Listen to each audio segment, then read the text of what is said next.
When it comes to investing, what do you think is the single most important rule? It's probably not what you think.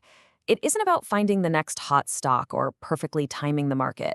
No, according to some of the greatest financial minds ever, it's something way simpler and, honestly, a lot more powerful. You see, the entire game of investing, when you strip it all down, really revolves around one central problem. How do you manage the risk of losing your money? Every single decision you make has to factor that in. So how do the best in the business do it? Well, they start with a philosophy that sounds almost too simple to be true. And there it is, the two legendary rules from Warren Buffett himself. Now, I know it sounds like a clever little catchphrase, but it's actually the bedrock of a super profound investment strategy. So why this obsession with not losing? Well, the math behind it is just brutal and totally unforgiving. Okay, just imagine this for a second. Your investment gets cut in half, a 50% loss. It's painful, right? It's demoralizing. And believe me, it happens way more often than you'd think. This single number is the entire reason for Buffett's number one rule. Because, and this is the part that trips people up, to recover from that 50% loss, you don't just need a 50% gain. Nope. You need to double your remaining money. That's a 100% gain, just to get back to where you started. Think about how hard that is. So the real key is this. Just avoiding the big loss in the first place is way, way better than chasing some spectacular gain. All right, so if avoiding loss is the name of the game, how do you actually do it? Well, value investors have this core concept, this elegant solution that they call their safety net. It's called the margin of safety. That's it. It's not some complicated Wall Street jargon. All it is a cushion.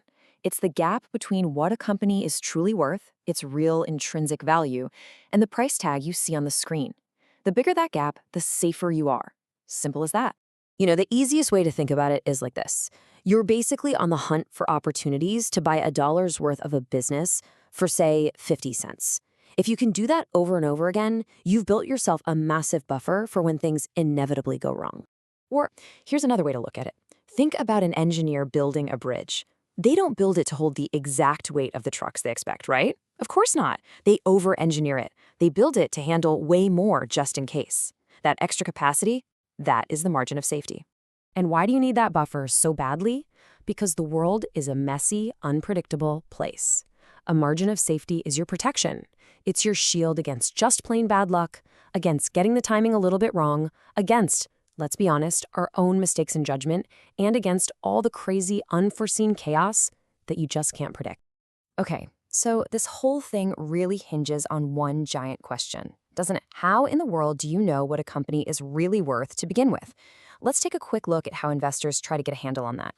So there are a few main approaches. You could look at liquidation value, like what are all the physical assets worth if you just sold everything off today? Or you could try to estimate its private market value. What would a smart competitor pay to buy the whole shebang?